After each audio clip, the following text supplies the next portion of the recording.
Bismillahirrahmanirrahim. Assalamualaikum warahmatullahi wabarakatuh. Jumpa kembali dengan saya PSJ di channel pembelajaran ilmu sosial.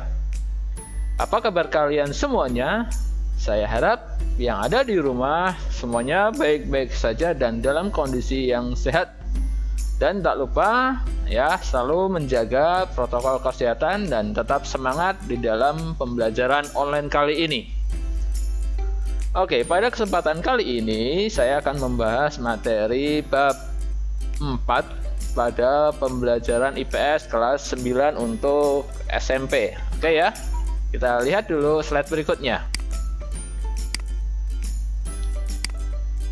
Berikut ini lini masa atau timeline perkembangan sejarah Indonesia dari 1945 sampai dengan reformasi. Kita tahu bahwasanya sejarah Republik Indonesia ini dibentuk ya dalam kurun waktu yang sangat lama dan melalui proses atau periode perubahan antar waktu.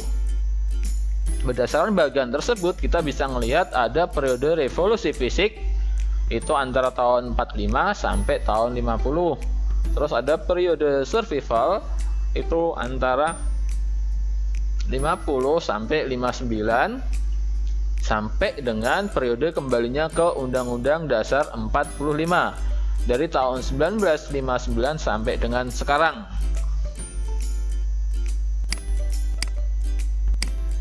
Berikut ini akan saya sampaikan peta konsep yang akan kita bahas pada materi bab 4 kali ini.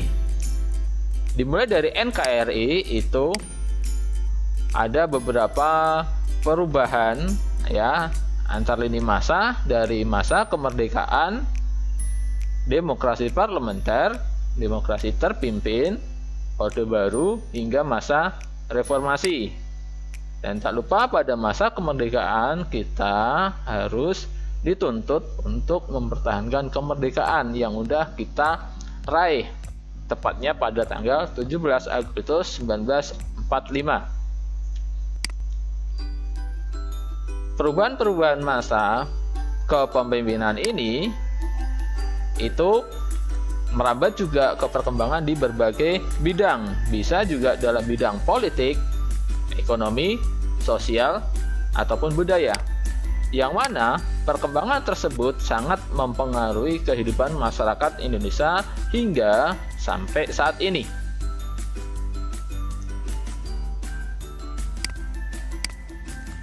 Oke, pada pembahasan pertama yaitu masa awal kemerdekaan tahun 1945 sampai dengan 1950.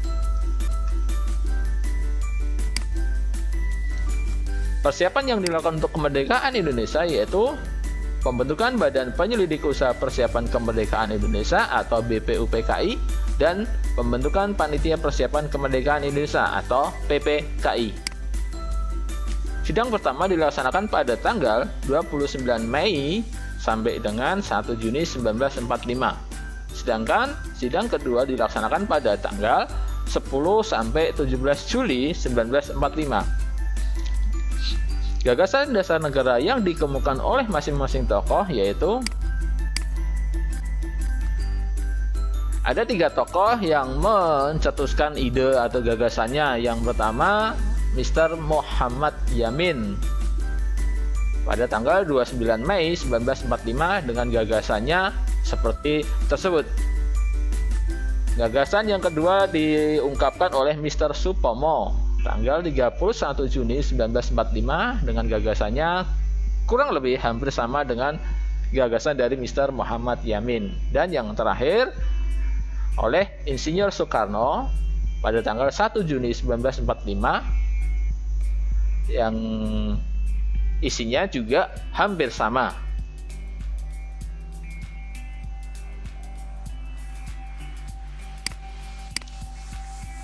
Berikutnya kita bahas hasil rapat PPKI menghasilkan beberapa keputusan penting untuk membentuk NKRI yaitu 1. Pengesahan Undang-Undang Dasar 1945. 2. Pemilihan Presiden dan Wakil Presiden. 3. Pembagian wilayah Indonesia. 4. Pembentukan kementerian. Berikut ini susunan Kabinet Menteri Indonesia untuk pertama kalinya. Ya, bisa kalian lihat pada bagian berikut ini.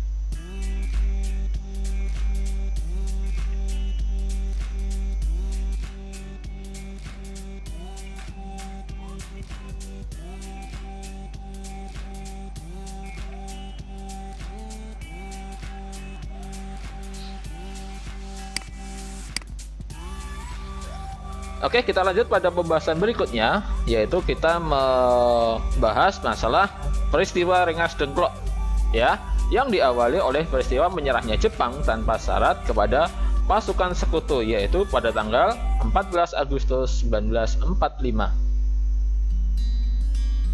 Hal ini membuat para pemuda mendesak Soekarno dan Hatta untuk segera melaksanakan kemerdekaan Indonesia.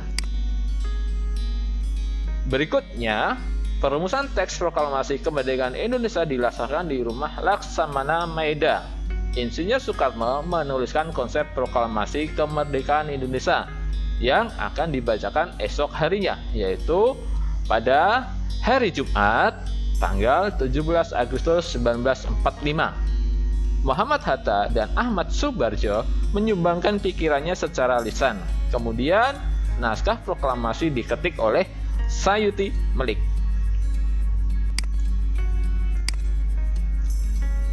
Oke ya, sebelum kita bahas slide berikutnya, coba kita perhatikan review materi berikut ini. Ya, benar. Sebelum kita melaksanakan proses proklamasi, kita tahu perjuangan untuk mempertahankan kemerdekaan itu ada dua.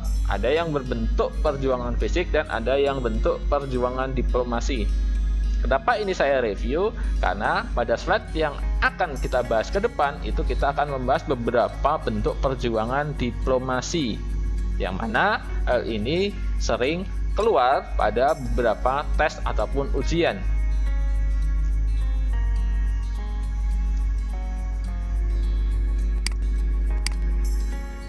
Beberapa contoh perjuangan fisik diantaranya ada Palagan Ambarawa yang dipimpin oleh Jenderal Sudirman. Kemudian proses Bandung Lautan Api, ya, tokohnya adalah Muhammad Hatta, yaitu seorang komandan Barisan Rakyat Indonesia pada sebuah kelompok milisi pejuang yang aktif dalam masa Perang Kemerdekaan Indonesia. Berikutnya, pada pertemuan Surabaya yang dipimpin oleh Bung Tomo, dan ada serangan umum 1 Maret 1949 ya, yang dipimpin juga oleh Jenderal Sudirman dan melibatkan Pak Harto pada saat itu. Berikut ini perjuangan diplomatis atau perundingan Indonesia dan Belanda. Kita cek ya dari awal urut ya, biar enak untuk memahaminya. Yang pertama, perundingan Linggarjati dulu, dilaksanakan 10 sampai 15 November 1945. Hasilnya Belanda berkhianat. Kemudian yang kedua ada agresi militer yang pertama, tanggal 21 Juli 1947. Belanda menyerang beberapa wilayah di Indonesia. Kemudian Belanda mengadakan perjanjian lagi yang dinamakan Perjanjian Renville pada tanggal 17 Januari 1948 dengan hasil dikhianati kembali oleh Belanda. Yang keempat, muncul agresi militer yang kedua pada tanggal 19 Desember 1948. Belanda memperluas daerah kekuasaannya. Yang kelima, ada perundingan Rumreyen pada tanggal 14 April 1949 dan kembali lagi Belanda berkhianat akan hasil perundingan tersebut. Dan yang terakhir kali itu ada KMB, Konferensi Meja Bundar, pada tanggal 23 Agustus sampai 2 November 1949. Pada perundingan ini Belanda baru mengakui kedaulatan RI. Berikut pembahasan masing-masing dari perundingan tersebut. Yang pertama, perundingan Linggarjati dengan hasil dan kesepakatan seperti pada bagan berikut.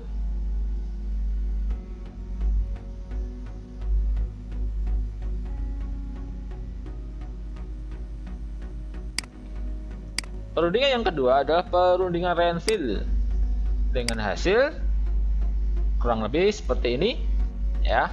Bisa kalian cermati, bisa dicatat atau bisa disimpan aja video ini ya. Berikutnya kita pindah ke perundingan Room Ryan dengan hasil oke ya, lanjut. Nanti bisa disimpan aja untuk isi dari perjanjian ini. Perundingan KMB dengan perjanjian isinya kurang lebih seperti ini ya. Yang terakhir, kedudukan Iran Barat akan ditentukan 1 tahun setelah penyerahan kedaulatannya.